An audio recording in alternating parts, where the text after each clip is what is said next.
Primeiro, obrigada, né, por vocês estarem aqui. A gente vai começar, então. Eu sou a Juliana, sou orientadora da Fundamental 2 do Ensino Médio, do Alemão. Estamos aqui com a equipe de orientação. Então, a Ana K, orientadora da Educação Infantil. A Ana, orientadora do Fundamental 1. A Rada, orientadora do Fundamental 2. E a Andréia, orientadora do Ensino Médio. A gente trouxe hoje um tema que a gente considera muito importante, né, que é falar de saúde mental e do Setembro Amarelo. A gente sabe que falar de saúde mental tem que ser todos os meses, e é isso que a gente faz aqui na escola, também como equipe. A gente também já trouxe algumas outras palestras, mas a gente trabalha bastante com os alunos diariamente esse tema. Mas a gente não podia deixar de passar, né, o Setembro Amarelo sem trazer um convidado. Então, trouxemos hoje o Dr. Vinícius Freitas, médico formado pela Universidade Federal da Bahia, com residência em psiquiatria pela Universidade de Santo Amaro, para falar um pouquinho desse tema com a gente. Então, fiquem à vontade, né, para fazer perguntas, para ser um momento de uma troca, tá bom? Obrigado. Bom dia a todos, meu nome é Vinícius. Primeiro, agradecer a oportunidade ao pessoal daqui e a vocês por estarem aqui às 7 horas da manhã. Sei que é cansativo, mas eu acho importante a gente falar sobre isso. Como a Ju falou, sempre é interessante falar de saúde mental, sempre é importante falar sobre o Setembro Amarelo e o que isso significa, mas a gente aproveita, né, o mês de setembro para focar um pouco sobre a prevenção ao suicídio e a saúde mental de uma forma geral. Vou inicialmente falar sobre o que é a saúde mental, alguns transtornos psiquiátricos e focar um pouco no final sobre o que é o suicídio, o comportamento de risco e como evitar esse risco, né? Como foi proposto, uma roda de conversa. Então, não existe separação entre nós, não existe hierarquia, não existe distanciamento. Vocês podem interromper a qualquer momento para trazer qualquer pergunta. Se por acaso se sentirem incomodados em tocar em algum assunto, podem mandar uma cartinha e vai passando para mim, ou pode falar em terceira pessoa, ou enfim, alguém conhecido. Não precisa necessariamente falar sobre você próprio, porque eu sei que isso toca em questões pessoais muito difícil. Saúde mental é um conceito que é muito difícil de se definir. Então, se inicialmente perguntasse para vocês, o que vocês consideram saúde mental? Quem tem uma ideia? Você sabe que o corpo é fácil, né? Só que o que é a mente? É o cérebro propriamente, mas aí já é a neurologia. É a alma, aí já é uma questão de religiosidade. Então, o que é a saúde da mente, né? É muito difícil essa definição, porque a gente tenta geralmente separar o orgânico do não orgânico, e quando você é na psiquiatria e na saúde mental, fica muito difícil falar sobre isso. Então, a própria OMS, ela traz várias definições e ela não consegue definir de uma forma específica. Ela fala que é um estado de bem-estar no qual o indivíduo é capaz de usar suas próprias habilidades, recuperar-se do estresse rotineiro, ser produtivo e contribuir com sua comunidade. Então, existe também um aspecto cultural envolvido, porque contribuir com a comunidade envolve questões financeiras, envolve questões trabalhistas, mas a própria definição já envolve aspectos socioculturais, e em crianças é importante a gente respeitar os aspectos do desenvolvimento. Então, uma criança de 5 anos, ela vai ser diferente de uma de 10, de uma de 2. A gente tem que respeitar os aspectos do desenvolvimento dessa criança para que ela tenha habilidades para lidar com seus pensamentos, suas emoções, construir relações sociais, permitindo-se abrir para aprender e adquirir novas educações e novas habilidades.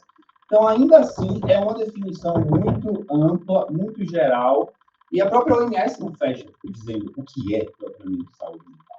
E aí vem a definição de uma socióloga, que eu achei um dos pontos principais que, a meu ver, na minha prática, eu entendo como saúde mental, que é a resiliência. É uma resiliência psicológica. Você não tem como evitar sofrimentos, não tem como evitar adversidades. Nosso objetivo não é esse, é proteger. Eu sei que ainda mais tratando de pais, a gente fica nessa angústia, né? Quero proteger o meu filho do mundo, das adversidades, das intempéries, dos sofrimentos. Mas a gente não consegue, né? Então, a gente, nem para os nossos filhos, netos, sobrinhos, pais, avós, nem para nós mesmos. Porque o mundo está aí. E a gente se relaciona, a gente se frustra, a gente quebra a cara. Então, é natural. A questão é como lidamos com isso. Qual é a capacidade da nossa resiliência psicológica? Então, para mim, essa é a melhor definição, que é resiliência psicológica. Saúde mental, Vala, pode falar. Desculpa, aproveitar que vai acontecer Desculpa, atrás.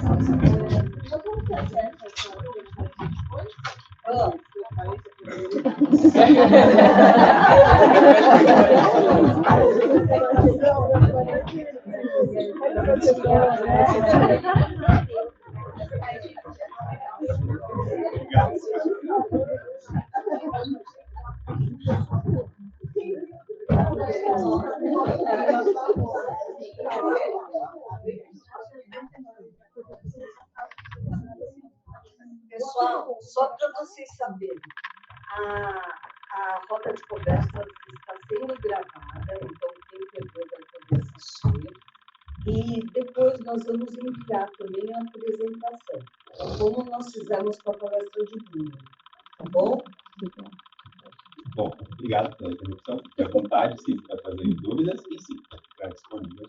Mas então, a minha perspectiva é essa, de que é uma resiliência psicológica. Então, as empresas, as universidades vão existir e não temos como evitá-las, e sim saber lidar com elas. E aí entra a psiquiatria do estilo de vida, que é a medicina do estilo de vida e que é uma coisa bem simples, só que difícil de se aplicar. Como a gente vai se proteger? Como a gente vai promover a saúde mental? E aí entram aspectos orgânicos e aspectos sociais. Então, a saúde mental, a psiquiatria do estilo de vida vem da medicina do estilo de vida, que são 6 pilares. Então, são 6 pilares envolvendo aspectos orgânicos e aspectos sociais. Controle do estresse, relacionamentos saudáveis, alimentação saudável, atividade física, sono reparador e controle de substâncias. Esses são 6 aspectos da saúde mental, da psiquiatria do estilo de vida, que foi adaptado para a medicina do estilo de vida, e é algo que nós podemos fazer. No consultório, a gente sempre acaba orientando, né? Faz atividade física, dorme bem, tenha relacionamentos saudáveis, evite tóxicos, se vai beber, beba, mas beba pouco, tenta diminuir o tabagismo. Então, a gente sempre tenta fazer isso. Mas é legal vocês saberem que cada um pode mudar dentro do seu próprio contexto. Então, a psiquiatria do estilo de vida, ela traz a possibilidade de você mudar, junto, claro, com o nosso apoio, nosso suporte. E aí, em se tratando de crianças e adolescentes, eu tentei trazer um pouco dos principais transtornos que envolvem, já que a gente entendeu o que é a saúde mental, o que seria a ausência da saúde mental, ou o desregulamento nessa questão da saúde mental. Ô, Vinícius, eu vou te interromper já falando alguma coisa, se vocês puderem também contribuir, mas aqui na escola eu sei que todas nós orientadoras costumamos falar muito para os alunos, e eu já falei com vários pais a respeito da importância deles dormirem bem, se alimentarem bem e fazerem atividade física. Isso, para os estudos, é importante, né? Para ter uma organização, uma rotina de estudos é importante. E eu acho que vai muito de acordo com o que você acabou de falar. Exato. Né? E aí acaba envolvendo uma série de coisas, porque se ele não dorme bem, quando ele chega no colégio, ele está cansado. E um dos pontos, a meu ver, pelo menos, os estudos têm mostrado cada vez mais isso, um dos pontos principais do colégio é não necessariamente só o aprendizado acadêmico, mas a relação com outros adolescentes, com outros jovens, aprender dinâmicas de respostas sociais. E quando você está muito sonolento, quando você está cansado, você não acaba tendo o seu potencial máximo alcançado. Então, é muito importante essa questão do sono. Inclusive, eu vou falar um pouco mais para frente, como um fator de possa estar sendo um sinal de algum transtorno mental aparecendo aí, que seja alguma alteração do sono. Mas, então, o que poderia ser alterações, né, nessa saúde mental? Existem os transtornos do humor, que é a depressão, a bipolaridade e relacionados a isso. Depressão e bipolaridade, a gente, né, já é um aspecto mais conhecido. Os transtornos ansiosos, as ansiedades gerais, ansiedade generalizada, ansiedade de separação, mais comum na infância, as fobias específicas, fobias de falar em público, o transtorno do pânico, o transtorno do neurodesenvolvimento, em tratando de crianças. Isso é muito comum. São os transtornos que iniciam na infância. São os transtornos do desenvolvimento do cérebro. Então, TDAH, transtorno do espectro autista, deficiências intelectuais, traumas na infância, e não necessariamente traumas grandes, né? Mas o próprio bullying repetitivo, episódios sucessivos de pequenos traumas ou mau desenvolvimento, né? Má alimentação, um ambiente familiar meio caótico, isso acaba influenciando, sendo como um trauma. as psicoses, que são esquizofrenias e suas derivadas, e a questão da sexualidade. Isso tem cada vez mais, né, estado em voga, essas discussões sobre sexualidade, porque isso, sim, não é que a sexualidade ela vai causar um transtorno mental, mas a desadaptação por questões sociais, familiares, elas acabam causando sofrimento em quem está passando por isso. Então, gera muita alteração, sim, de saúde mental. Desculpa, Pode. Aí, voltando ali, é isso. Bom, no trauma, então, os nossos todos passando por uma pandemia estão afetados, minimamente por esse caminho, imagino eu. Ou não? Você acha que tem criança e adolescente que passou de boa por esse período? Entra no aspecto da resiliência, né? Então, cada indivíduo, ele reage de uma forma individual. Mas, sim, influencia e os estudos têm mostrado isso, né? Então, os níveis de ansiedade na infância e depressão, mas principalmente ansiedade, têm aumentado muito. O próprio índice de suicídio, hoje de manhã, coincidentemente, ouvindo a rádio, saiu uma nota atual, recente, do Ministério da Saúde, que o suicídio entre mulheres aumentou de 20% a 30% durante a pandemia.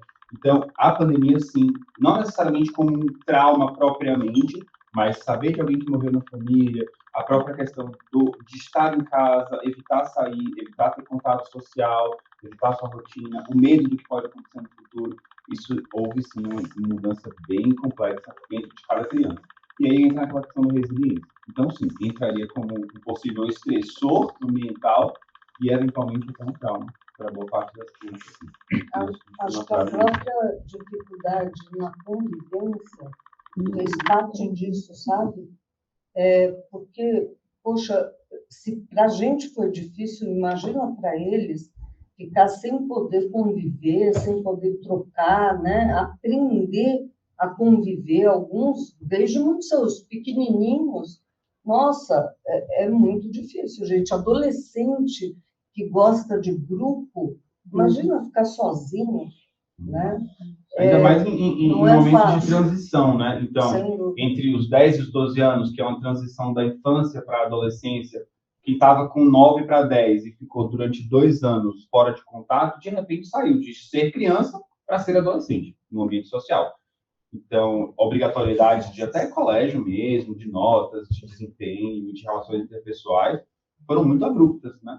E também, ao mesmo tempo, crianças mais novinhas, de 2 a 3 anos, que era o momento de estar reconhecendo questões faciais, de sorriso, de expressão da face, de resposta, né? De fala. De fala, exato. De desenvolvimento da fala. Exato. Então, sim, houve muitos prejuízos, felizmente. E a gente tem alguma ideia, já tem alguma indicação de quando que esse período, desse grande trauma coletivo vai passar? Se espera que, sei lá, 1 ano, 2 anos se repete? Tem alguma ideia ou é individual? Individual, exatamente individual. Não tem uma grande ideia, não. Mas a tendência é que nós somos resilientes, né? Então, isso como ser humano mesmo, como comunidade. Então, a tendência é que, voltando aos poucos, as coisas se recuperem. E as crianças e adolescentes também, dentro da linha médica, né? As crianças e adolescentes são os que respondem mais rápido a qualquer coisa. Então, está desidratado, deu um soro, responde rapidinho. Então, fez uma psicoterapia com um psicólogo, geralmente tende a ter uma boa resposta. Então, os adolescentes e as crianças, graças a Deus, são os que melhor respondem. Então, qualquer alterações médicas. Então, nesse aspecto, sim, tem uma fase de proteção. E por que é importante? Desculpa. Pode falar. Não, imagina. Quando você fala em resiliência, eu tenho um filho, um menino e uma menina. E eu vejo um pouco o aspecto cultural que os meninos têm menos... Um pouco mais de dificuldade de se abrir, de falar. Eu acho que não só na idade do meu, que é pequenininho, mas conforme cresce, vai piorando um pouquinho. Então, quando você fala de resiliência, eu penso muito culturalmente o que isso significa, na verdade, para as crianças. Então, eu tento puxar um pouco para a vulnerabilidade, assim, no sentido de se abrir, de se deixar conhecer. Então, eu queria entender um pouco como que fica esse aspecto de resiliência, no sentido de também ser resiliente também é se deixar falar os sentimentos. Quando ela fala da pandemia, eu fico pensando, ser resiliente não é enfrentar isso como se nada tivesse acontecido. Pelo contrário, é você falar como você se sente nesse contexto, para que você passe por isso. Não for para debaixo do pano. E isso em tudo, né? Falando da pandemia, mas em tudo, em todos os aspectos. Quando você fala resiliência, eu fico pensando, não sei se o aspecto de saúde mental, passando a resiliência como eu entendo a resiliência. Eu queria entender o que você entende quando você fala resiliência, para eu... Sim, essa resiliência, ela vai da forma que você lida, e existem temperamentos diferentes, né? Então, vão ter temperamentos de meninos que são mais introspectivos, vão ter temperamentos de meninos que são mais extrovertidos, e essa questão da fala, ela entra também na resiliência. Então, a sua capacidade de falar vai da sua resiliência também, porque você pode não se dar bem em falar com o pai ou com a mãe. Esse é o papel que os pais têm que ter, de reconhecer: poxa, eu acho que o meu filho ele tem um perfil introspectivo, ele tem um temperamento introspectivo. Ele não vai falar para mim que ele está triste porque ele queria ficar com a garota e ela tem um fora dele, ou porque ele está sofrendo bullying, ou porque foi mal. Ele não vai falar para mim. Então, os pais eles têm esse papel de perceber isso e colocar essa criança em um ambiente que possa falar. E aí entra o colégio, que seriam as orientadoras, entra uma psicoterapia. O médico ele já está no final da linha, mas uma psicoterapia, as próprias orientadoras, elas oferecem essa possibilidade de ter um ambiente de fala. Eu acho que, no geral, falar diminui a angústia. E diminuir a angústia, aí entra a questão da resiliência. Porque quanto de angústia você aguenta? Mas aí é difícil uma criança perceber isso, entendeu? É porque a resiliência entraria de um aspecto mais desde a infância até o adulto, né? O idoso. Mas a criança, ela não vai, talvez, perceber até onde ela aguenta. Então, o papel dos pais é estar atento de... Tá, ele tem um perfil introspectivo e ele passou por uma pandemia. Será que o que está dentro da cabeça dele? Será que o que ele está pensando, né? Então, ele não está se abrindo para mim. Vou conseguir colocar ele dentro de um ambiente em que ele possa falar. Ele entra para a escola, ele entra na psicoterapia, mas é importante, sim, estar atento a essas questões de temperamento. Porque muitas vezes, como você falou, os meninos, eles tocam menos em assuntos sentimentais, até pelas questões sociais mesmo, né, da pressão. Então, o papel seria um pouco disso mesmo. Está acessando isso. Eu achei bacana quando ela falou, eu acho importante também falar. Uhum. E quando a gente fala, e às vezes precisa falar várias vezes, a gente ressignifica o que viveu, né? Então, eu também concordo com você, a resiliência também é isso. Se eu não ressignificar, talvez eu não consiga arrumar caminhos de superar, né? Acho que a gente tem a tendência a achar que resiliência é você enfrentar. E aguentar tudo, Hoje é né? aguentar tudo. E eu acho que isso culturalmente é muito forte, principalmente, não sei se é uma visão minha, não posso estar errada, mas culturalmente para o homem é muito forte isso, essa resiliência de aguentar as coisas e não falar, por até assim, eu acho que tem vários estudos que falam que o homem vai menos em psicólogo para médico geral. Até em médico, né? Procura ajuda menos. Como que a gente ajuda uma nova geração de meninos? Eu me preocupo porque eu tenho um menino, a agir de forma diferente, se preocupar com essa saúde mental mais do que com que os outros, como que os outros veem ele, assim, entra muito, acho que talvez até o aspecto de masculinidade, enfim. Não, mas com certeza, é super importante falar, porque isso ressignifica, e muitas vezes quando você fala dentro de um grupo, até dentro de um grupo do colégio, você percebe que outras pessoas estão passando pela mesma situação. A questão é que os pais, muitas vezes, ficam nessa... Porque é natural, né? Estão preocupados com os filhos e querem, muitas vezes, que o ambiente de fala seja entre os dois. E, às vezes, a criança ela não está disposta, não está ainda madura, não está ainda disponível em verbalizar algumas questões com os pais. Mas é importante os pais estarem atentos, como você mesmo falou. E sim enfrentar isso, mas buscando ajuda, muitas vezes. Porque aí cada um tem o seu limite de resiliência também, né? Não é ser só forte a qualquer custo. Porque senão fica uma pressão pela positividade tóxica, né? De estar tudo bem sempre, né? Aguento tudo. E não é assim que funciona, a gente sabe disso. Uma coisa assim, que eu acho que é importante também é que a gente perceber nesses jovens, né, os sinais que eles trazem, né? Muitas vezes, eles não vão ficar tristes, eles demonstram por meio de uma irritabilidade grande, né?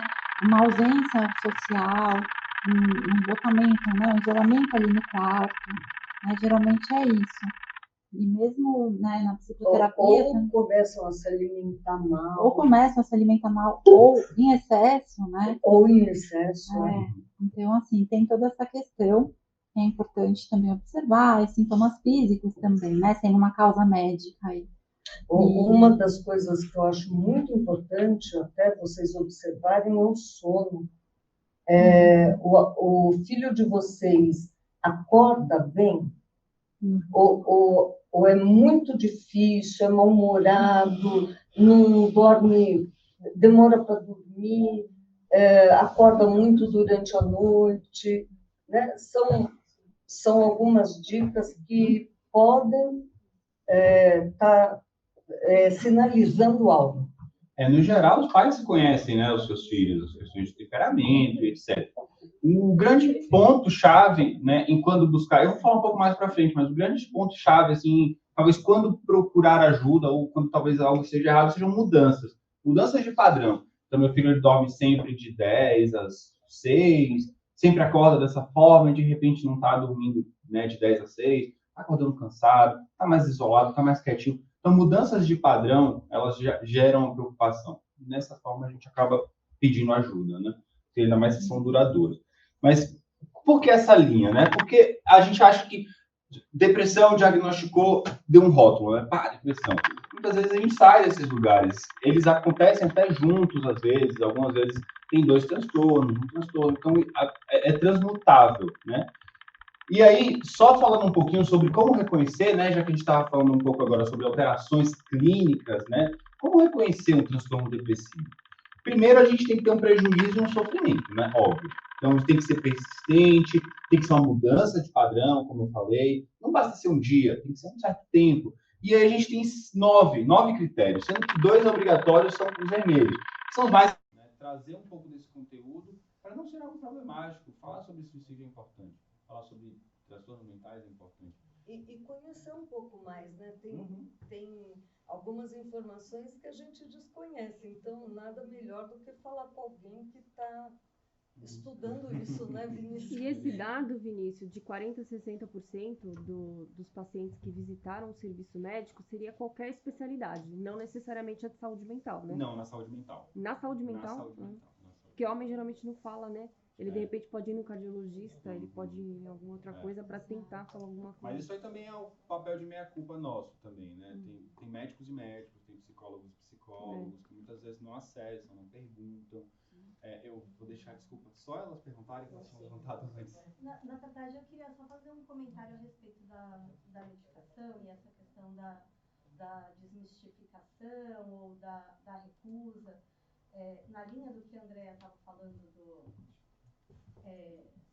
de que a gente tem uma certa dificuldade, né, de falar de doenças mentais ou psiquiátricas, a medicação ela é importante no tratamento. Se a gente tem diabetes, se a gente tem pressão alta, a gente toma a medicação. E muitas vezes a gente tem que tomar para o resto da vida. E quando a gente fala de transtornos psiquiátricos, talvez a gente tenha que tomar medicação, e talvez a gente tenha que tomar medicação por um tempo, mas talvez a gente tenha que tomar por muito tempo. E a gente também tem que fazer as pazes com isso, porque a medicação, muitas vezes, é parte importante do tratamento. Então, a gente não pode achar que a medicação, é claro, existe sempre o risco, existe o benefício, o médico tem que avaliar aí o equilíbrio dessas duas coisas, mas a desmistificação do tratamento medicamentoso é importante também da gente conversar, né? Porque a gente tem que fazer as pazes com o fato de que tomar remédio às vezes é necessário. Né? Esse é o papel nosso também, de fazer a psicoeducação, de explicar para vocês o que é essa medicação que vocês estão tomando, quais são os efeitos colaterais, qual é a nossa proposta terapêutica. Eu sempre falo, olha, eu vou começar, mas a ideia é que quando você melhore, a gente conte de 6 meses a 1 ano para a gente tentar diminuir. Sempre explico isso porque é nosso papel explicar para vocês. Para mim, se o paciente saiu de uma consulta sem entender ou com alguma dúvida, essa responsabilidade é minha, a culpa é minha, não do paciente que me perguntou. Porque esse é nosso papel também, educar. Mas muito bom, obrigado pela sua contribuição. Eu acho que você tinha uma pergunta, né? Tem uma mãe aqui no grupo que está perguntando assim, ó. Sobre o CVV, atende muitos adolescentes com ideação, suicídio e costuma ajudá-los bastante a repensar a vida. Ela falou que até não pôde vir hoje, mas que ela atende muitos adolescentes nessa faixa de 15 a 19 anos, que tem muita gente que ainda não sabe desse serviço do CVV. É o Centro de Valorização à Vida. É um serviço excelente, é telefone, só fazer um descarte, procurar no Google, CVV. Eles têm acesso 24 horas e geralmente vai ter alguém lá do outro lado especializado em dar esse atendimento inicial, esse suporte no desamparo, no desespero, porque muitas vezes é um ato de desespero mesmo, né? Então, esse momento do ponto entre aqui e ali, o CVV ajuda demais, demais mesmo. Então, é excelente. Centro de Valorização à Vida. Bota no Google, CVV, sempre aparece. Obrigado pela contribuição. E os profissionais do CVV, eles têm um treinamento, né, que capacita com que eles deem essa orientação, né, relacionada ao suicídio. Então, existe todo um treinamento por trás, né? Esse dado de suicídio pós-consulta, vai no início de um tratamento, considera também esse grupo que às vezes está medicado ou está mal medicado ou não consegue tomar medicação, não tem acesso sempre à medicação ou interação com outras, sei lá, você tem um remédio, mas você tem um problema com álcool, enfim, esse dado considera, você tem um outro... Considera, é um dado global, né? Ele não avalia individualmente cada caso, é um dado global, mas considera sim, considera o uso de medicação, o uso inadequado, o uso de substâncias, considera assim. Lembrando que sempre os dados no Brasil, principalmente, eles são mascarados de certa forma pela subnotificação. Então, muitas vezes, um acidente de trânsito vai sendo notificado como um acidente de trânsito e, na verdade, foi um suicídio voluntário de um acidente de trânsito voluntário. Então, muitas vezes, eles são realmente subnotificados. Mas, sim, considera tudo. Mais uma pergunta nesse sentido. Desses 40% a 60% que passam em consulta, teoricamente, com um especialista em saúde mental e acabam não sendo diagnosticados, vocês conseguem saber qual é a classe social? Porque eu trabalhava no SUS, no Hospital das Clínicas, que é referência aqui em São Paulo, mas aí tem essa questão de que pessoa que mora em outro município não pode acessar. Eu tive várias situações em que os pacientes antigos do Hospital das Clínicas que moravam em outros municípios vinham para consulta e estava com ideação suicida, com o plano, com tudo, mas você não conseguia internar porque era de outro município, sabe? Umas coisas assim, porque o Instituto de Psiquiatria fechou. Então, assim, eu acho que por um lado passa ali, mas você, principalmente quem não tem convênio, tem nível social que você justamente mostrou, desempregado, 29... exatamente pessoa que não vai ter convênio, não vai ter meios nem de pagar uma consulta. Então, eu acho que muitos, assim, desses suicídios poderiam ser evitados se o sistema de saúde em si fosse um pouco melhor. Porque não adianta você saber que precisa internar, mas você não conseguir internar. Aí a solução era tentar psicóloga, consulta, eu esqueci como chama, tem umas unidades especializadas para psiquiatria assim fora, mas também não ficava, porque tinha um prazo que a pessoa ficava no máximo uma semana e tinha que sair. O CAPS. Então, assim, é muito difícil. Não, existe o componente político, né, do envolvendo o suicídio, que é justamente esse, das ações políticas, né? Sim. As políticas públicas de prevenção hoje em dia o Setembro Amarelo é uma política pública, mas é muito mais de conscientização do que de realmente modificações na estrutura, né? Exato. Então... Se não modificar a estrutura, eu acho que é isso, tem que falar sobre isso sem ter esse medo de falar, né? Que uma coisa realmente cultural tem que poder falar, você tá bem, eu não tô bem, tudo bem? Não, não tudo bem. Exato. E outra coisa, infelizmente eu sou de outra cultura, então assim, tá tudo bem? Não, não tá bem. E às vezes as pessoas se assustam mesmo, porque você tenta, tudo bem, mas não tá bem. E outra coisa é isso, porque não adianta falar, conscientizar, mas as pessoas de nível social, principalmente mais baixa, não terem acesso àquilo, não poderem se integrar no momento que realmente tem maior risco de... Então é bem difícil. Por isso que a classe social mais baixa, desempregada, é realmente a que mais se mata pela falta de suporte também. Tem uma coisa muito importante que você traz nessa fala, que é a nossa cultura aqui no Brasil, que é de camuflar mais, tanto nos dados quanto não tá tudo bem, tá tudo bem, e às vezes não tá tudo bem. E eu vejo muitas pessoas de fora falando sobre a nossa cultura. Nossa, por que eu tenho que responder isso aqui? Por que eu estou começando a me sentir pressionada a falar coisas que não condizem com a realidade? E quando a gente fala de prevenção e saúde mental, a gente está justamente falando muito ligado ao que você está falando. O que é resiliência? É só aguentar? Eu também, para ser resiliente, eu preciso falar sobre, eu preciso ser um pouco vulnerável, eu preciso abrir o que está acontecendo. Então, sim, acho que a gente precisa de modificações vulnerabilidade não é estruturais. sinal de fraqueza. Há momentos que a gente está vulnerável e você precisa fazer isso transparecer. A coragem você tá não é a ausência do hoje, medo, né? hoje eu não tô bem, né? Então, A coragem E não eu é a acho ausência que do medo. possibilitar essa comunicação também parte de um nível de conscientização de que a gente vai ter que receber. Porque se um gringo vem para cá e fala, nossa, eu me sinto pressionado a falar que eu tô bem, então a gente vai entendendo que a gente talvez não saiba receber se eu não tô bem. Né? E se conscientizar sobre isso é também... E quando meu filho disser que não tá bem, eu vou falar, não, engole esse choro. Tipo, o que eu vou fazer, fica bem, né? tá tudo bem, tá tudo bem. Não, não tá tudo bem. Mas eu acho que tem uma coisa de quando você pergunta para a pessoa se ela tá bem, você realmente quer saber se ela tá bem. Exatamente. É só educação. É só um cumprimento, né? Acabou virando um oi. Tá tudo bem? Tá. Né? Só para um modo E de se falar falar que oi. não tá, mas você vai falar o quê, né? Nossa, e aí? Acabou a conversa. Pena. não, mas eu acho que no Brasil é isso mesmo. Esse tudo bem é realmente um modo de iniciar conversa, mas para quem vem de fora, acaba sendo confuso. Eu moro aqui há 20 anos, então hoje eu entendo, mas no começo é muito confuso. Porque a pessoa pergunta, tá tudo bem? Se você falar que não, você nota que muda a postura. Você não entende nada. Entende? Então, assim, hoje eu sei, tem pessoas que falam, tá tudo bem, aí eu me abro, porque eu sei que é essa pessoa, mas tem outros que você sabe que é só tudo bem, você fala, ah, tudo bem. E você segue assim. E acho que o mais interessante de tudo isso é saber que a gente não vai conseguir mudar essa prática cultural, que é quase como um oi pra gente, mas que talvez seja olhar para em quais espaços a gente pode fazer esse tá tudo bem ser diferente. Se na família a gente consegue ir modificando isso dentro de casa, né? Não sei se oi. Com os nossos filhos, e acho que a forma como a gente faz a pergunta também, né? Então, talvez quando o filho chegar no carro, oi, tudo bem? E aí, filho, como é que foi seu dia? O que aconteceu? A gente pode, talvez, explorar com outras perguntas para saber se de fato está tudo bem. Sim, eu ainda trocaria o tudo bem por como você está, né? Como você já induz a resposta, né? Você tá bem? Já induziu, né? Eu acho que sobre isso dos espaços que a gente consegue mudar, né?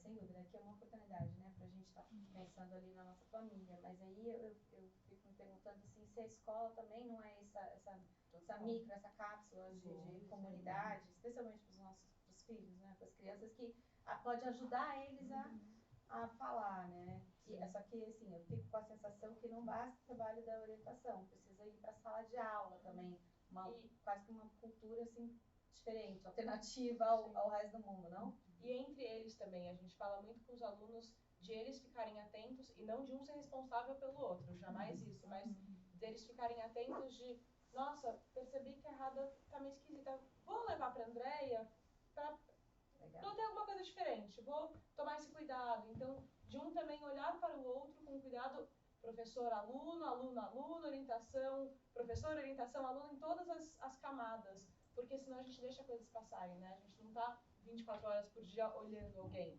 nem pais, nem orientação, nem professores, então a gente precisa de uma rede de apoio. Acho que talvez depois a gente possa falar um pouquinho da importância dessa rede de apoio, né? Que não basta um só. Na infância e na adolescência, o principal instrumento de rastreio é o colégio. Sem dúvida alguma. O principal instrumento de rastreio para a atenção à saúde mental é o colégio. Então é muito importante ter esse vínculo e muito importante o colégio estar sabendo, né? Sabendo como lidar. E também tem a outra questão, né, que é muito mais fácil uma criança, um adolescente contar algo para o colega do que para o adulto. Então, mesmo aqui dentro, falar algo para a professora, tutora, ou para orientação, ou para direção, coordenação, é mais difícil, assim, leva um tempo maior. Então, é muito bacana quando um colega chega para a gente, porque isso acontece. Fala, estou preocupado com tal pessoa, porque aconteceu alguma coisa e eles não sabem o quê. Né? E aí que a gente procura, porque às vezes passou por nós e estava tudo bem. Esse tudo bem que a gente não sabe bem se está bem ou não, né? E aí a gente conversa. E aí o que a gente faz normalmente é conversar, apoiar, saber um pouco mais, procurar a família, conversar com a família. Então, tem um papel da escola, e eu acho que tem uma coisa aqui que é muito importante, que é a parceria família-escola, né? E isso é importante por quê? Porque é verdade, sim, a escola precisa estar atenta e tem situações que a escola e a família precisam estar juntas, porque daí eu preciso saber se esse adolescente, essa criança está bem em casa para poder chegar aqui e ficar bem, ou não, ou quando aqui não está bem, eu ligar e falar, olha, não está bem, precisa vir buscar, ou não precisa, a gente também tem recursos, às vezes a gente comenta com os pais, olha, antes de vir buscar os filhos, liga para a gente, porque às vezes a gente consegue conversar um pouco e deixá-los melhor. E se eles não ficarem melhor, a gente vai ligar e falar, venha, tá? Então, é isso, a gente precisa estar em contato o tempo inteiro com aqueles alunos que não estão bem, tá? E com questão também, sem dúvida. Eu queria fazer só um comentário, não sei se... a gente está falando muito sobre essa questão, né, do adolescente ou da criança não falar necessariamente com a gente, mas com outras pessoas.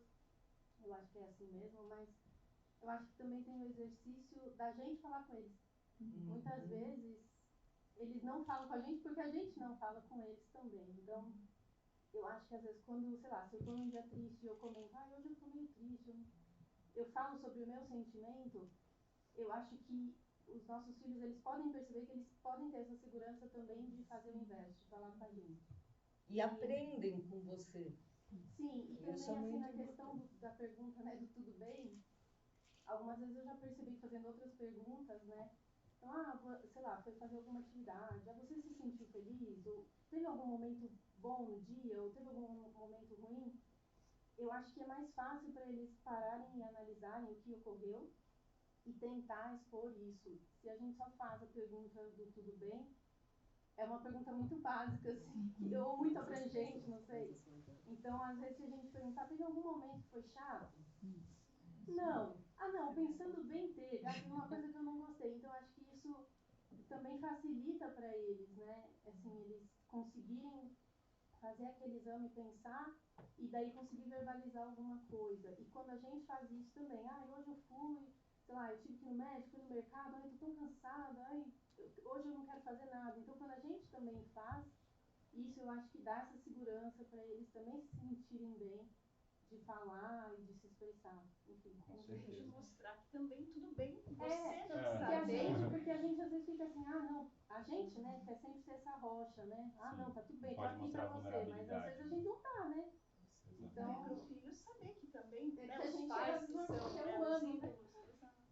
Tem que mostrar a vulnerabilidade, porque senão eles não vão mostrar. Porque, afinal, eu sou imperfeito. Meu pai e minha mãe são perfeitos. Eles estão sempre bem. Como é que eu vou mostrar que eu estou mal? E perceber que a gente tem aquele momento, talvez um pouco desconfortável, foi um momento ruim, mas que a gente, falando sobre aquilo, inclusive com eles podem, de repente, nos ajudar a conversar, dar uma sugestão, e que a gente passa por aquilo e depois fica tudo bem, né? E aí acho que eles conseguem ver esse exercício na gente mesmo, né? Eu acho legal falar sobre isso, porque é uma das grandes partes de dificuldade, né, no tratamento das crianças, né, ainda mais quando são mais novas, é a nomeação dos seus próprios sentimentos.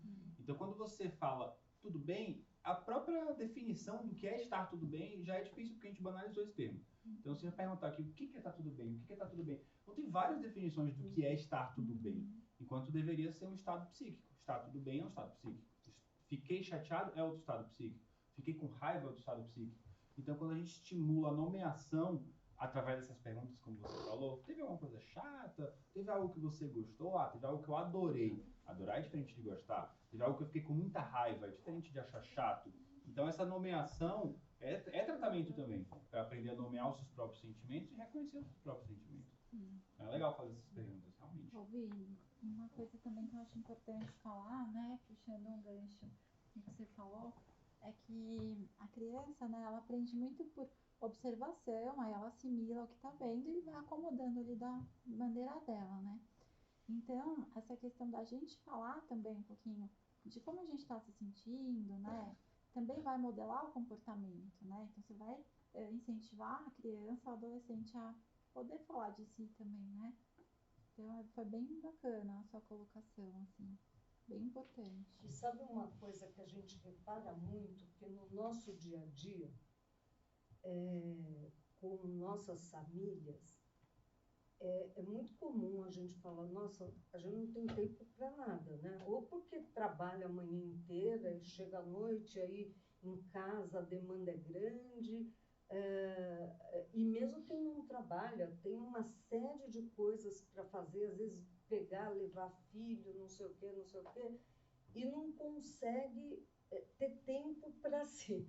Eu tenho uma amiga que ela, de vez em quando, chegava em casa, quando tinha, por exemplo, reunião pedagógica na escola, aí ela chegava em casa, ficava sentada na portaria do prédio, não na portaria, no hall social do prédio, que era o tempo que ela tirava para ela antes de subir, né? Porque quando subia, aí começava.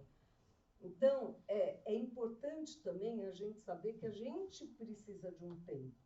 E, às vezes, falar para a criança, olha, eu não estou legal agora, me dá 15 minutos, depois a gente conversa ou vê alguma coisa. É importante saber que vocês também precisam desse tempo, né? Porque chegar a um ponto de precisar ficar no hall do prédio, sabe, é duro. Então, às vezes, você pode ficar na sua casa e perde esse tempo. Olha, eu só preciso de 15 minutinhos, né? Ou, sei lá, torna o hall o espaço. Ó, todo dia eu vou ficar 15 minutos lá, não sei. Mas se dá esse espaço, mas saber, gente, que vocês podem ter um tempinho, vocês não precisam responder tudo na hora que eles querem. Não precisam, porque às vezes a gente precisa pensar sobre o que eles perguntam. Ou não sabe, né? Ou não sabe, e pode pesquisar, e pesquisar até junto. E fazem perguntas difíceis, né? Não é tudo fácil, né? Então, lembrem disso, porque aí vocês preservam também a saúde mental de vocês, né? E juntando isso tudo, né, o principal fator assim, de proteção em termos da infância e adolescência é essa integração social, que foi justamente o que a gente abordou aqui agora, né? E quais são os principais fatores de risco? Isso aqui de uma forma geral. Homem solteiro e desempregado, episódio depressivo é o principal fator de risco, né, para o suicídio, chegando até 80% dos casos. Histórico familiar de suicídio. Essa tentativa prévia nos últimos 3 meses é gravíssimo. Então, houve uma tentativa, qualquer tentativa, e a gente não pode banalizar, ele tomou 5 comprimidos de dipirona. Talvez ele achava que com 5 realmente ele ia falecer. Então, qualquer tentativa durante os 3 primeiros meses, esse período merece uma observação grande, tá? Idade, como eu falei, nessas 2 faixas, né? No início da idade adulta e no final da vida, os transtornos de personalidade.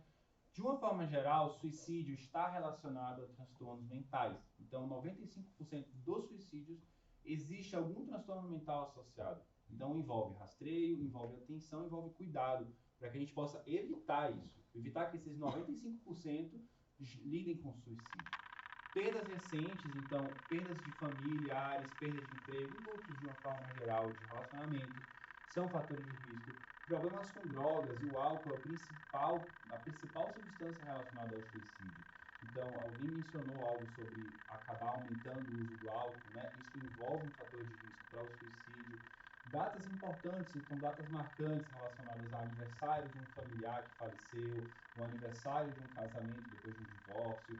Então, datas importantes são fatores de risco. Família conturbada e reações de aniversário. Aniversário de morte, como eu falei, aniversário de morte de algum parente, ou aniversário de morte de alguém que se suicidou e é um ídolo, que eu vou falar um pouco mais sobre o suicídio de contágio. Então, esses são os principais fatores de risco para o suicídio. Como que a gente vai fazer essa avaliação? Existem 3 aspectos importantes do suicídio, que é a ambivalência, que é no início do processo de desenvolvimento, porque o suicídio é um comportamento ambivalente. É muito difícil alguém querer 100% se matar, principalmente porque não entende essa irreversibilidade. E quando entende, começa a ficar, será que eu realmente quero? Será que eu não quero? Então gera uma dúvida. A impulsividade é um fator que gera muito risco, e os adolescentes eles são muito impulsivos. Então, geralmente, o suicídio do adolescente não passa pela ambivalência, porque não passa pela reflexão, já que eles são impulsivos. Então, é algo que a gente tem que estar atento. E, no final da linha, a rigidez. Com isso, acaba gerando maior gravidade. A rigidez é, não tem outro jeito, não tem outro jeito, não tem solução na minha vida. Então, eu preciso do suicídio para dar um fim nessa dor. É a única forma de saída. E aí, esse é o pior momento, é o momento de maior gravidade. Falando para vocês só um pouquinho como vocês podem identificar o risco de uma forma prática. O suicídio, a suicidabilidade, ela é dividida em 3 riscos, né? O risco baixo, moderado e grave. O risco baixo é aquela parte inicial. Eu tenho vontade de morrer, eu acho que morrer seria uma forma de solucionar os meus problemas, mas não, eu não tiraria a minha vida. Isso já é um risco. O risco moderado, eu penso realmente em alguns métodos, tenho algumas ideias na cabeça, mas eu não tenho data, eu não tenho plano. E o risco alto é critério para internação, tá? Então a gente realmente nesse caso precisa ou fazer uma internação domiciliar, como eu falei, já é mais difícil, tem que estar 24 horas presente, ou uma internação hospitalar, ou em UPA ou em CAPS, que envolve exatamente isso. Eu tenho um plano, eu tenho um método e eu tenho uma data. Então, tem pacientes que falam, eu vou sair daqui e vou me suicidar. Ou eu vou me suicidar daqui a 2 dias porque é o aniversário de tal coisa que aconteceu. Eu já tenho um método, eu já me preparei para isso e eu vou fazer. Então, existem esses momentos, são raros, mas existem, a gente não pode levar como brincadeira. Ah, é aquela grande história, né? Se falou é porque não vai fazer. Não, se falou, provavelmente vai fazer, a gente não pode ignorar isso. E o risco vai aumentando e a gente tem que saber avaliar isso para poder intervir, tá? Esse aqui é uma imagem muito legal de um artigo que saiu recentemente na Lancet, que fala sobre o suicídio em adolescentes, que são os clusters. E aí entra no contágio, o suicídio como método de contágio. Esses clusters são 3. Existe a proximidade geográfica. Então, aconteceu um suicídio próximo a mim, eu sou contagiado por esse suicídio. Mesmo que eu não reconheça, mas inconscientemente eu me reconheço, eu me identifico com esse suicídio, porque ele foi no mesmo colégio, porque ele foi no mesmo bairro, porque a pessoa morava na mesma rua que eu morava. Então, esse cluster da proximidade geográfica é grave, para adolescentes aumenta muito o risco. Existe o cluster social, que é, ele fazia parte do meu grupo de amigos, ele fazia parte do meu colégio, ele fazia futebol comigo, ele fazia inglês comigo, a proximidade social. E o principal cluster que é a proximidade psicológica. Então, ele era tímido, assim como eu era. Ele sofria bullying, assim como eu sofria. Alguma proximidade de traços psicológicos que você se identifica com essa pessoa que se suicidou e aumenta muito o seu risco de se suicidar. Então, quanto mais próximo do centro, maior o risco e maior a necessidade de intervenção. Então, um suicídio que aconteceu num colégio, com pessoa próxima e que te dividir aspectos de proximidade é muito grave, merece muita atenção. Então, minha melhor amiga se suicidou, meu melhor amigo se suicidou, ou algo do tipo, merece muita, muita atenção, porque esses clusters para adolescente, para criança, envolvem muita gravidade. Se eu puder só fazer um comentário desse aspecto aqui, porque aí não dá pra gente tirar da nossa lembrança, infelizmente, o suicídio que teve num colégio parceiro nosso, que é o Porto Seguro. E de aí a gente também ensinar nossos filhos e filhas como lidar com a questão, porque a gente sabe que de lá desse colégio começaram a sair vídeos, começaram a sair detalhes desse suicídio, que tem a ver com o Vinícius vai falar agora na sequência, de a gente falar que além da questão da influência dos clusters, a questão mesmo do respeito a essa família, né? Tinha vídeo da mãe chegando no colégio. Então, assim, e isso rolando em grupos de WhatsApp que chegou em alunos da nossa escola. Então, assim, uma coisa muito agressiva, falta de, nada empática, uma falta assim, total de respeito. E da gente também poder educar aí os nossos filhos, nossos alunos também, porque em alguns casos que chegou até nós conversamos sobre isso, sobre como lidar com uma questão dessa natureza. E acho que o importante não é o não falar, não, é o como falar e como lidar. Né? Exatamente. Alguém tinha levado a mão, Eu tenho escutado falar de outros comportamentos de cluster, de crianças que se mutilam, que se machucam, e a gente não precisa estar aqui falando necessariamente de suicídio, talvez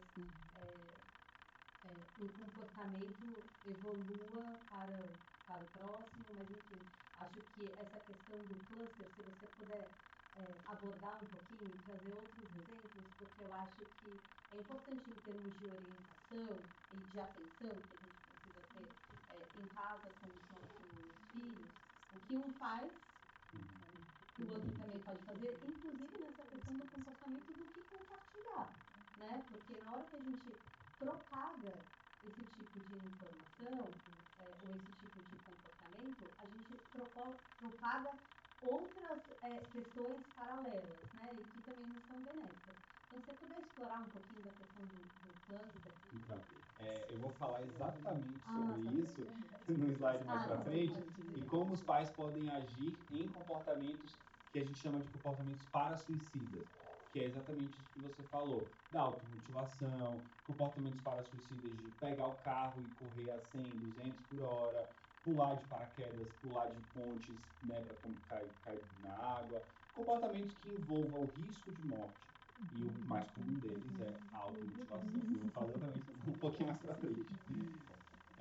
Bom, e aí não tem como falar sobre os clusters e não falar sobre o comportamento comunitário, o efeito copycat e o efeito Werther. Quando a gente compartilha o conteúdo sobre suicídio, os estudos têm mostrado cada vez mais que existe um mecanismo de cópia, de contágio sobre o suicídio. E o efeito copycat, ou o efeito Werther, como era antigamente, qual é a história do Werther? O Werther é o livro, né, dos sofrimentos do jovem Werther, e na época que foi lançado esse livro, aconteceu um suicídio em massa de homens que vestiam a mesma roupa do Werther, uma calça azul, com uma jaqueta amarela, da mesma forma que ele se suicidou. Então existiu esse contágio após o lançamento desse livro, e a gente observa cada vez mais o suicídio em contágio, principalmente entre adolescentes e crianças, mais em adolescentes até, porque envolve essa proximidade do cluster e envolve a forma com que isso foi divulgado. Então, por exemplo, aconteceu agora essa questão do suicídio no colégio, é um risco enorme de acontecer um suicídio por contágio, então a gente tem que ter muito cuidado como se propaga essa informação, mas ao mesmo tempo não podemos ignorar, porque, como falaram, está nos grupos de WhatsApp. Então as crianças, os adolescentes, eles recebem essa informação. Então se a gente não toca nesse assunto, eles vão ficar dependendo do que eles vão pesquisar na internet sobre esse assunto e sobre o que os amigos vão falar. Então a gente tem que falar sobre esse assunto, e o suicídio por contágio é algo muito grave. No passado aconteceu o suicídio de um grande cantor de K-pop na Coreia do Sul, e aconteceu uma série de suicídios relacionados a isso, que aconteceu logo em seguida. Então o suicídio por contágio é algo muito grave, a gente não pode ignorar isso, e aí entram as normas de divulgação da mídia relacionada ao suicídio, e o nosso papel também de estar abordando essa questão. E aí entra na sua pergunta sobre a automutilação. O comportamento de automutilação é um comportamento relativamente comum na adolescência, principalmente entre meninas. E muitas vezes envolve o comportamento de cópia. Então, minha amiga falou, eu já entendi várias adolescentes falando isso. Eu tenho uma amiga que fez e falou que no momento de ansiedade, de angústia, ela fez e aliviou. E aí, como você se sentiu? Pra mim não senti nada, não ajudou minha angústia. Ótimo. Mas tem gente que fala, poxa, eu senti que na hora eu estava tão angustiada que senti aquela dor, acalmou a minha angústia. E aí eu troquei uma angústia pela outra, foi uma forma de aliviar a minha dor. Então, esse comportamento é algo muito comum e é um comportamento para suicida. Quem se automutila não se mata, não pensa em suicídio, não. Na maioria das vezes é um contínuo. Começa com um comportamento para suicida, começa com a automutilação e termina no suicídio. Então a gente tem que estar muito atento e não ignorar isso, tipo, é algo banal. Todas as meninas estão fazendo, é um grupinho de amigas que fazem e está tudo certo. Não podemos banalizar. Isso é realmente um comportamento de risco. Então, eu já ouvi dizer que quem se suicida não dá sinais. Então, isso não é verdade. Não, exato. E essa é uma das maiores mentiras que são propagadas. Quem se suicida dá sinais. E aí entra nos dados que eu já mostrei. Cerca de 60% já passou por um acompanhamento no último período, já passaram por consultas psiquiátricas, porque 95% tem transtornos psiquiátricos, tem transtornos mentais. A maioria fala, sim, dá indícios de que vai fazer. Então, começa muitas vezes com comportamento para suicídio. Então, essa é a maior mentira que pode ser propagada, que não dá sinais. Dá sinais e a gente tem que estar atento. Muitas vezes é irreversível, a gente fez tudo que podia e perdemos essa pessoa. Não podemos nos culpar, a gente não é responsável, no caso, não eu falando como médico, falando como pessoa, tá? Não sou responsável, vocês não são responsáveis, mas a gente tem que estar atento. É importante a gente falar sobre esse assunto. Mas dá sinal, muito sinal, muito sinal. E aí, sobre comportamento de automutilação, qual é o papel dos pais? Como que os pais podem agir em descobrindo que o seu filho se automutila? Primeiro ponto que você tinha até mencionado, estar atento aos seus próprios sentimentos. Então, a primeira coisa é você olhar para dentro. Eu me sinto bem com isso, eu me sinto bem em abordar isso, eu estou hoje bem para falar sobre isso, ou hoje eu estou mal, eu fui um dia péssimo, eu não estou com cabeça para tocar nesse assunto. Vou deixar para conversar com ele ou ela amanhã sobre isso. Como eu estou para fazer essa abordagem? Então, o primeiro passo é isso, você olhar para dentro de você. E isso eu posso só voltar um tiquinho e dar exemplo de automutilação, assim, de várias idades. Eu só tenho coisa psicopata, né? Então, a automutilação... Unha. Não, unha geralmente é um comportamento mais ansioso. A automutilação entra no que a gente chama na psiquiatria de autolesão sem ideação suicida. Porque foi uma autolesão sem necessariamente que essa lesão gerasse um suicídio. Mas está dentro do comportamento suicida. Em relação à automutilação, ele acontece de várias formas.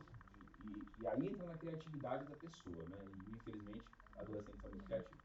O que eu ouço muito adolescente falando, já ouvi uns 5 a 10 falando que eles desmontam um apontador e pegam a lâmina do apontador para fazer a automutilação. Mas tem com gilete, tem com tesoura, tem com estilete, tem com lápis, tem com faca.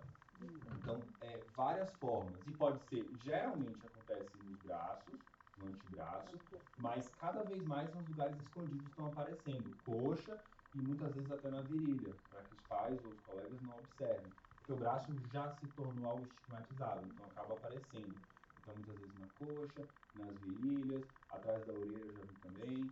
Então, vai muito de pessoa para pessoa. Arrancar o cabelo também Não, o cabelo entra dentro de outro aspecto também, que pode ser pela ansiedade, pode ser pela tricotilomania, que é essa mania entre aspas, de ficar arrancando, puxando o cabelo, puxando o cílio, puxando a sobrancelha. Entra mais dentro de um aspecto da ansiedade, né? Dos clusters ansiosos, digamos assim. E Vinícius, se bater também?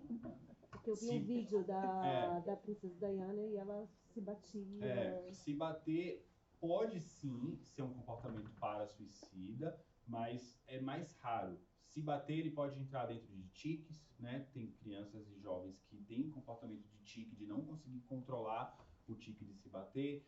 Tem momentos de crise de pânico em que eu estou tão angustiado que eu vou me bater. Então, depende muito, cada caso é um caso. Mas pode sim, se for, por exemplo, bater a cabeça na parede, já é algo mais grave, já é um comportamento para-suicida. Tipo, não aguento essa angústia, vou bater minha cabeça para ver se alivia. Então, sim. Mas, no caso do se bater, envolve, ou também como os outros clusters. A automutilação geralmente é algo mais relacionado a isso mesmo. Vinícius, eu estou preocupada com o seu tempo. Não, o meu tempo é o tempo de vocês. Que o nosso tempo. Certo. Não, aqui é... Bom, e aí empoderar e encorajar o desenvolvimento, né, emocional dessas crianças para lidarem com isso. Buscar uma relação de confiança e uma escuta não julgadora. É muito importante estar atento a isso, a não fazer esse julgamento. Nossa, que péssimo, olha o que você fez, não faça isso. Tem que estar atento a uma relação de confiança. Agir, como eu falei, nos clusters negativos, que entra naquilo que a gente falou, né, sobre esses clusters geográficos, sociais e psicológicos. Agir neles para estar atento. Não expressar choque, revolta ou desconforto. Isso é algo muito importante. Muitas vezes, quando a gente se depara que o nosso filho, nosso conhecido, está fazendo algo de automutilação, a gente toma um choque, né? Meu Deus, não pode, que susto, e faz uma expressão de choque. Não agir dessa forma, tentar se acalmar e aí voltar lá no início. Estar atento aos seus próprios sentimentos. Procurar tratamento especializado, quando necessário, psiquiatra, psicólogo ou orientador, e evitar focar e supervalorizar essas lesões. Então, deixa eu ver se cortou, deixa eu ver se cortou, deixa eu ver se cortou, como que tá, deixa eu olhar. Então, essa supervalorização é prejudicial. E, claro, evitar o acesso. Então, tá se cortando, tira tudo. Tira tesoura, tira faca, fica atento ao apontador, tira estilete. A família ela não pode deixar esse método à mão. Isso é muito importante. O método à mão tem que sair. A família é o papel dela tirar esse método. Então, não deixar acessível. A pós-venção é um conceito muito importante porque entra nessa questão das 60% das pessoas que estão, 60 pessoas que estão envolvidas com o suicídio. Então, depois do suicídio ou depois de uma tentativa, o que acontece? Quantas pessoas se envolvem nisso? esse luto, ele vai repercutir em quantas pessoas? E os estudos mostram que cerca de 60 pessoas são afetadas por esse luto no suicídio. Então é muita gente. E aí entra o conceito da pós-venção. Não é mais prevenção, já aconteceu. O que a gente vai fazer depois? E aí entra um pouco no que a gente está fazendo hoje, inclusive. Ocorreu o suicídio e a gente está fazendo essa pós-venção, conscientizando para que os jovens fiquem protegidos, né, sobre isso. Por exemplo, no Brasil, em 2019, 13 mil pessoas morreram de suicídio. E aí, se a gente for aplicar esse cálculo, 811 mil pessoas são influenciadas. Então, é muita gente. 60 pessoas é muita gente. E vai desde pessoas diretas, mãe, pai, irmão, até colégios, pessoas que entram lá naquele cluster que a gente já explicou. Então, a gente tem que estar atento. O Live Life é um processo, entra dentro do CVV, né, que é da OMS, que são os processos, como evitar e se proteger contra o suicídio. Então, limitar o acesso aos métodos. Isso é muito importante. A gente não pode deixar o acesso. Se a gente vai ver, por exemplo, arma de fogo, o suicídio por arma de fogo, nos países em que a arma de fogo é legalizada, o suicídio por arma de fogo bomba. Por quê? Porque tem acesso lá. Então, o primeiro passo... Como educação, né? Isso, é. Então, aqui no Brasil, por exemplo, o maior suicídio ainda é por enforcamento. Em homens, o segundo é por arma de fogo, mas em mulheres, o segundo é medicação. Porque realmente a medicação é acessível. Você vai na farmácia, compra quilos e quilos de paracetamol. Esse paracetamol está na sua mão, você pode fazer o que você quiser com ele. Então, os familiares têm que estar atentos a restringir o acesso a esse método. Educar a mídia, entra naquilo que a gente falou sobre o copycat, promover habilidades socioemocionais para os adolescentes a lidarem com isso e identificação precoce, que é justamente o que a gente está fazendo aqui, a conscientização. E o último slide, como que a gente vai... Quando precisamos pedir ajuda, né? Esse slide eu apresento até para os meninos, quando eu apresentei na última vez, porque é importante que eles também percebam quando eles devem procurar ajuda. Quando isso toma o seu tempo, prejudica os relacionamentos deles, prejudica as notas, então muitas vezes algum transtorno mental vai estar prejudicando as notas. O lazer, a atividade de prazer, perde a graça, então ele se distancia do que era lazer, do que era prazeroso para ele. E, por último, atravessa vários ambientes. Então, não acontece só em casa. Sei lá, minha irmã, tô morrendo de ciúme de minha irmã. Acabou de chegar uma irmãzinha lá, tô morrendo de ciúme dela. Chego em casa, eu fico irritado. Mas no colégio, eu tô bem. Não. Então, atravessa vários ambientes. Casa, colégio, casa da avó, shopping. Atravessa vários ambientes. Isso já indica alguma gravidade. Então, quando procurar ajuda? Quando essas várias ou alguma dessas coisas estão presentes. E é isso. Oi, cara, desculpa. Como comunicar? Está fora do contexto agora, porque você falou, eu achei que você ia abordar depois. Aconteceu o caso, tal, não esconder, mas o que é, como comunicar? Não sei se eu entendi. Sim, é muito interessante isso, porque não tem nenhum protocolo específico de como comunicar, no caso, nós, né? Os jornalistas têm, porque eles não podem dizer como foi, não podem dizer quando foi, não podem mencionar o suicídio, eles têm que falar de outras maneiras, né? Então, os jornalistas, eles têm seus protocolos. Mas o que eu tomo na minha prática é, pergunta para eles. Primeira coisa é perguntar para eles. Se ele te trouxer, provavelmente ele vai te trazer. Nossa, você soube que... Eles perguntam, o que você ficou sabendo? O que você acha sobre isso? Como que você lida com isso? Como que você se sente em relação a isso? Joga para eles. Não pode, tipo, fiquei sabendo de tal... Né? Ele fala, fiquei sabendo que tal pessoa se matou. Não vamos falar sobre isso, tá? Que coisa, né? Que pena. Segue o baile. Pergunta. No geral, é sempre melhor perguntar para ele. Porque primeira coisa é você saber o que ele sabe sobre esse assunto. Porque cada criança vai ter uma idade, né? Então vai ter criança de 10 anos, criança de 19, adolescente de 19, de 18, de 17. Então, vai depender do nível de desenvolvimento dele e sobre o que ele sabe sobre o suicídio. Então, pergunta para ele, procura entender o que ele sabe sobre esse assunto e depois age em cima disso. E cada um com suas próprias habilidades. Não pode ser que para mim falar sobre suicídio seja mais tranquilo do que para outra pessoa. Então, cada um sabe também as suas habilidades e até onde dá para ir, individualmente. Mas em se tratando de tete-a-tete com o adolescente ou com a criança, primeira coisa, pergunta o que ele sabe. Entende a perspectiva dele sobre o fato e depois age em cima disso. Age como? Então, o ideal é como eu falei, é difícil dizer a forma, porque vai depender, entra lá no nosso primeiro aspecto, de você olhar para dentro. Então, eu não posso dizer uma forma de agir, porque eu sou psiquiatra, então eu lido com suicídio no meu consultório. Então, cada indivíduo, ele vai agir da sua forma, da sua capacidade, da sua habilidade de falar sobre esse assunto. Não pode ser que para uma pessoa falar sobre suicídio mexa muito. Mas a primeira coisa é, olha, estou aqui. Se, por exemplo, não gosto de falar sobre suicídio, não me sinto bem, estou aqui para o que você quiser conversar. Você quer me falar como você está se sentindo? Estou me sentindo... ninguém, tá tudo bem. Tá, mas fica atento, tá? Qualquer coisa eu estou aqui para poder te ouvir. Se você não quer tocar muito nesse assunto. Por outro lado, se você quer tocar, e aí, como que você está se sentindo? Nossa, fiquei sabendo, né? Que coisa ruim, divulgaram muito essa informação, né? Isso não é legal. Como que você está se sentindo? Como que isso afetou seus colegas? Então, vai perguntando. E, claro, dentro da sua limitação e da sua possibilidade.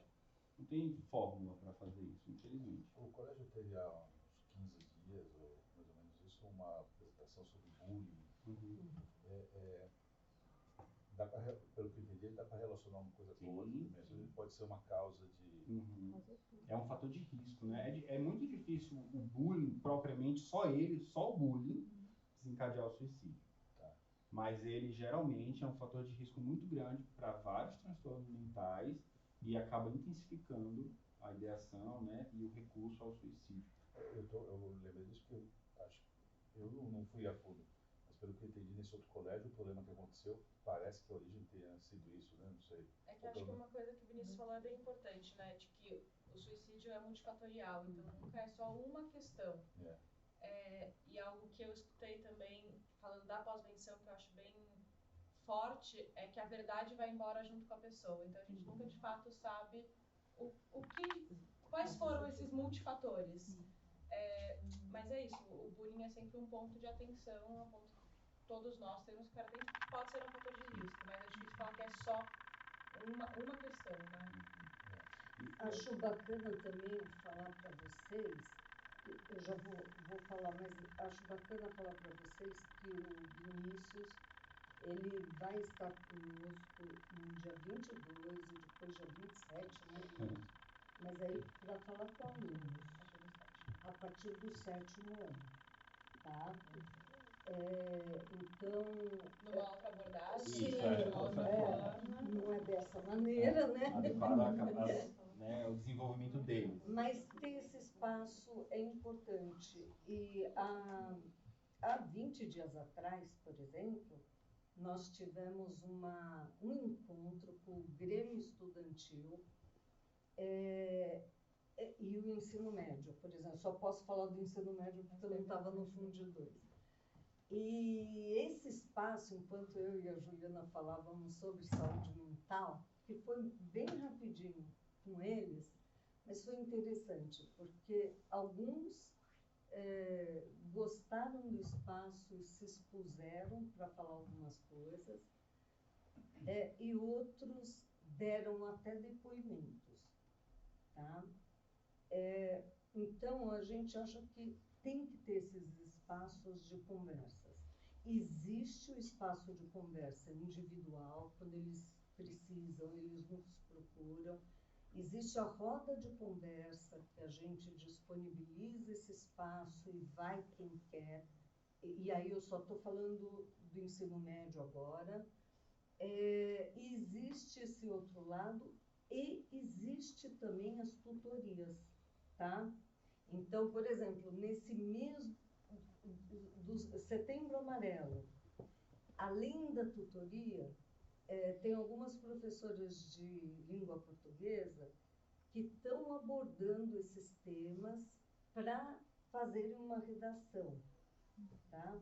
Então, a gente procura falar, a gente vai falar só sobre isso? Não. Eu acho que a gente fala de suicídio, mas fala de saúde mental, né? Vamos buscar o que eu posso fazer para ter uma boa saúde mental, né? Eu acho que, a minha opinião, que sou leigo, né?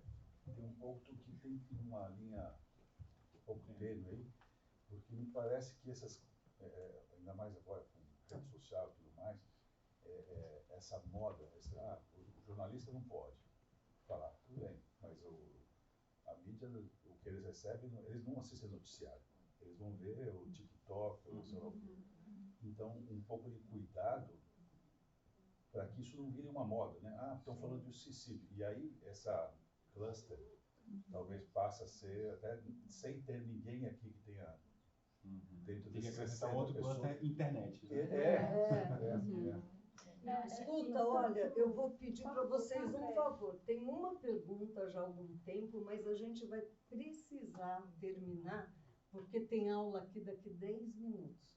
Tá bom? Desculpa, gente, eu sei que está muito bom. Então, Rada, para você, direcionado ao fundo 2, eu gostaria de saber como que foi essa questão do que aconteceu numa outra escola para os alunos do fundo 2. Essa é uma pergunta. E a segunda colocação que foi tratado a partir do 7º ano, que vai ser tratado, né? Esse mesmo assunto de saúde mental, de suicídio, por que não tratar com o 5º e 6º ano? Eu preciso responder uma coisa antes da Rada, pode ser? É que quando aconteceu, a Rada não estava aqui. Tá. E eu estava. Tá? E aí nós passamos nas salas, a Juliana também, a partir do 6º ano, conversamos um pouco com eles. Alguns alunos falaram muito sobre bullying. A maioria dos alunos já sabiam. Quase todos. Quase todos. A minoria não sabia. Nós nos colocamos à disposição. Foi tipo uma aula de tutoria, tá? Eles puderam falar algumas coisas, perguntar algumas coisas, mas no fundo 2 ainda... Não, a partir do 8º ano tinham mais perguntas, mas antes disso estava no 7º também, no 6º foi mais falar sobre bullying. Tem algo muito importante. Se a gente está falando que o suicídio tem essa característica de contágio, né? Exato.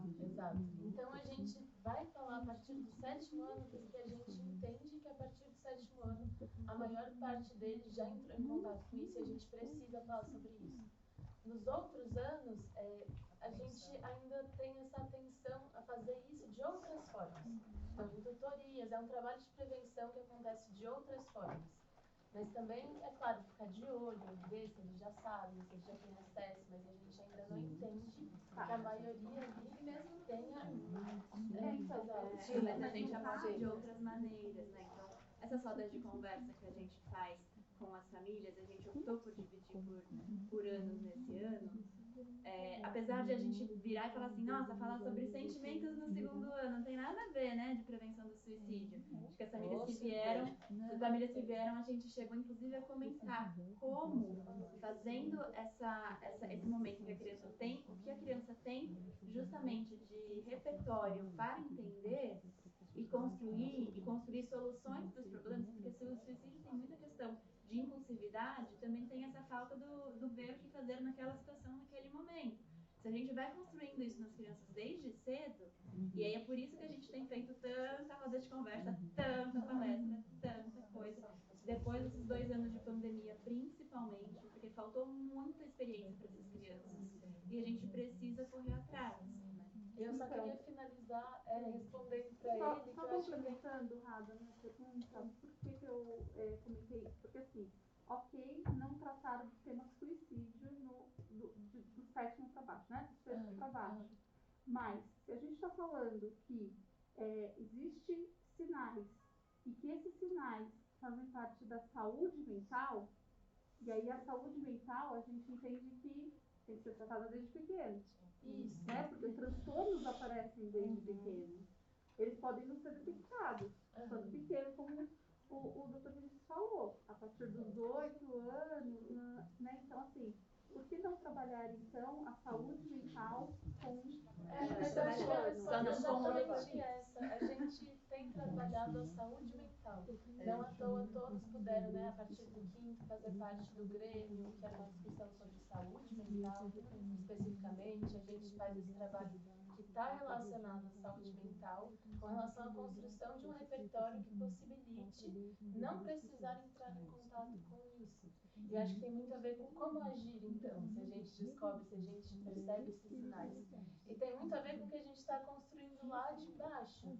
Porque se a pessoa, até o Vinícius coloca, não dê tanta atenção, aquela tensão de supervalorização do corte, etc. Fique atento, mas a gente está falando de uma possibilidade até de a nossa atenção pode prejudicar isso. A gente precisa observar, mas não reagir exageradamente. Isso me dá a impressão de que muitos jovens fazem isso muitas vezes porque falta atenção de outras formas. E se a gente está ensinando um repertório de comunicação em que ele pode dizer como ele se sente, muitas vezes ele não precisa chegar até aqui. E se ele chega, muitas vezes como eu posso te ajudar? Porque talvez você esteja precisando fazer isso para buscar me dizer que você está mal. E se eu estou ouvindo, se eu paro para ouvir, se eu te pergunto como você está, você não precisa fazer tudo isso. Mas acho que, complementando, né, a gente fala de saúde mental aqui na escola, desde a educação infantil, Fundi 1, vai crescendo para o Fundi 2, ensino médio, mas a ideia de ter esse momento com o Dr. Vinícius a partir do 7º é justamente porque a gente entende que nessa faixa a forma de falar, a abordagem com relação ao Setembro Amarelo, cabe mais com relação à idade. Mas é lógico que em todos os anos, desde pequenos, incluindo 5º e 6º, a gente fala muito de saúde mental de outras formas. Então, talvez um pouco no respeito, na convivência, falando de bullying, na empatia, outras formas, mas a gente não deixa de abordar, lógico. Porque é uma construção, né? Não adianta a gente falar disso só ali, não adianta a gente só apagar o fogo quando o fogo aparece. A gente tem que cuidar antes. Ô, Ju, só para finalizar, você chama? Também existe, quando os pais não sabem lidar de fato com alguma questão, pode procurar também ou um psiquiatra ou um psicólogo para fazer uma orientação parental, né? Só um atendimento ali que te orienta. Gente, muito obrigada.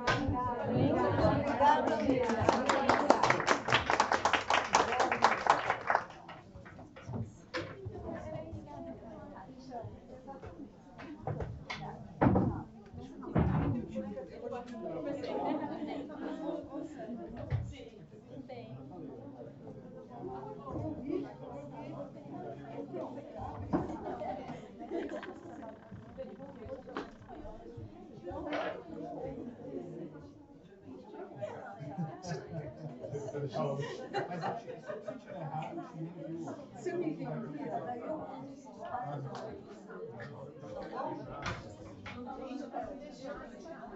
pode deixar? Sim, mas ele pode fazer isso de novo.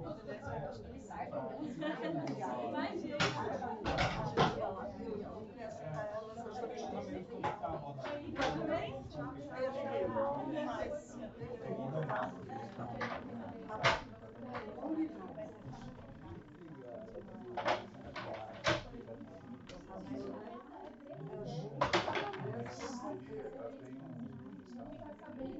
Eu